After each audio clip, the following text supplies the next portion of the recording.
Section 6 of 7, Mending Herself. The first time Albina mixed gold dust into lacquer on her own, her hands trembled so much she almost spilled.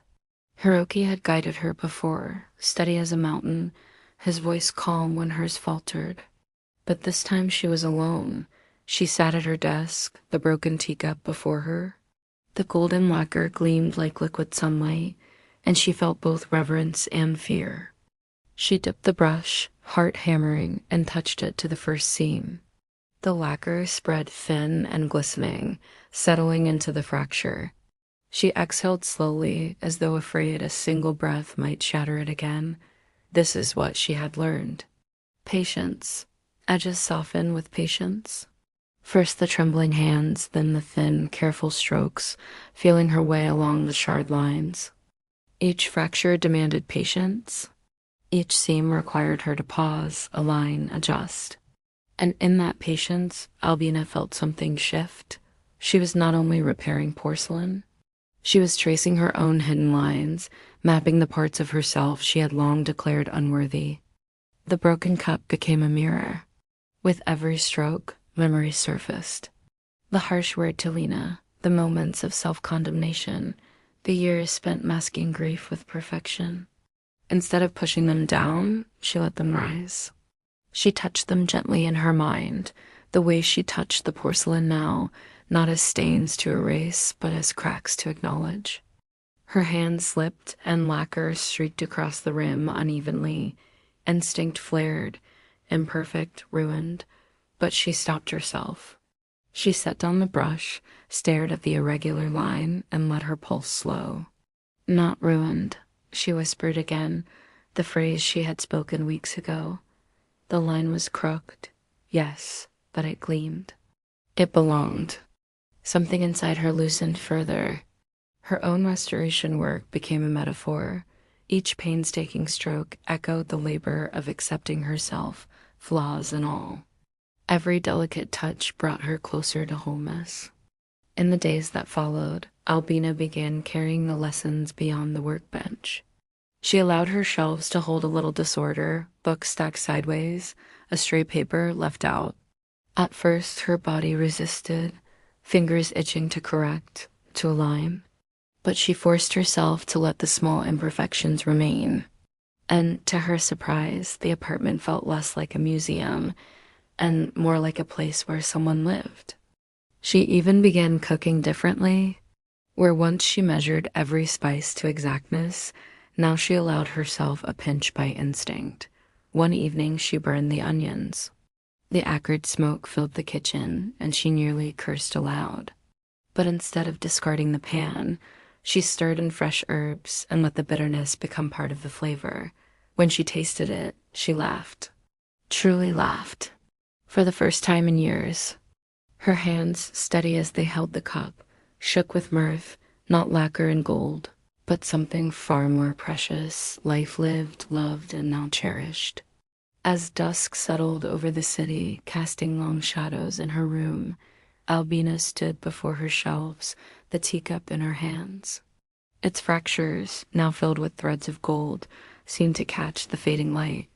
She looked up the slightly tilted frames, the books leaning at jaunty angles, the mismatched mugs lined up on the counter. Imperfections, yes, but imperfections that made a home. She ran her thumb along the rim of the cup, feeling the raised gold not just on her fingertips, but in her chest, a lightness, a release.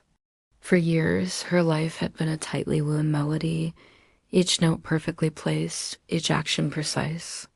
But the music had been brittle, lacking a certain depth, a certain truth. Now there were hesitations, off-kilter moments, a discordant note here, a sharp edge there. Yet somehow the music swelled with a richness it had never known. She remembered Hiroki's words, edges soften with patience. He had taught her that about porcelain, about loss, about life. And now she understood edges soften with patience, with love.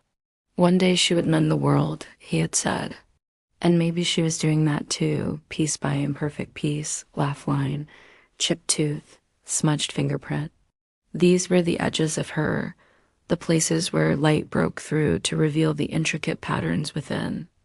And as she mended those edges, not with gold, but with understanding, with grace, she found that she was embracing the masterpiece that was her. She wasn't perfect. She wasn't whole. She was real. As the sun dipped below the horizon, painting the sky in hues of apricot and rose, Albina turned away from the window. The cup felt warm in her hands, not just from the tea, but from the memories it held. Memories of laughter, of love, of loss. She had carried the weight of those memories, trying to make them neat, tidy, presentable. But now she saw that in those very memories, in the jumble, the chaos, the pain and the joy, that was her essence.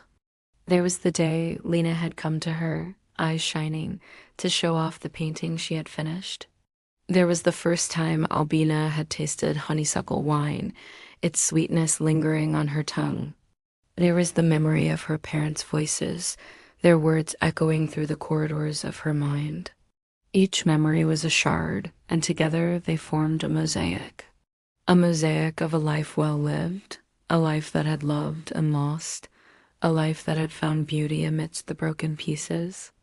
She thought of the countless cups she had restored, each telling a story, each bearing witness to a life. Some had been discarded, deemed too damaged to be worthy of another tale. But she had seen something in them, a potential for resilience, a strength born of fragility. She had shown these cups to Lena, asking her friend to see beyond the chips and cracks, to marvel at the tenacity of the porcelain, its ability to hold the light even after being shattered. Lena had understood. She had seen it too, the poetry in the brokenness. And now Albina realized that she too was a cup, a vessel of memories, both cherished and painful. She had tried to hide the cracks, to pretend that her life had been a flawless porcelain, but the truth was more beautiful, more resilient. As the last rays of sunlight faded, leaving the room in twilight, Albina closed her eyes. The weight of her life, her memories, seemed to lift. She was lighter, freer. She was not perfect. She was not whole. She was real. And in that realization, she found a kind of wholeness that had nothing to do with perfection. If you liked this episode, please don't forget to leave a comment. We would love to hear your thoughts on this section and the overall series. What resonated with you? What insights did you gain? Your comments help us understand how our stories impact you and inspire us to keep creating. So take a moment to share your thoughts. Thank you for listening and joining us on this journey. If you've enjoyed the story so far and would like to support our work, please consider becoming a patron. Your support allows us to continue crafting these intricate tailies.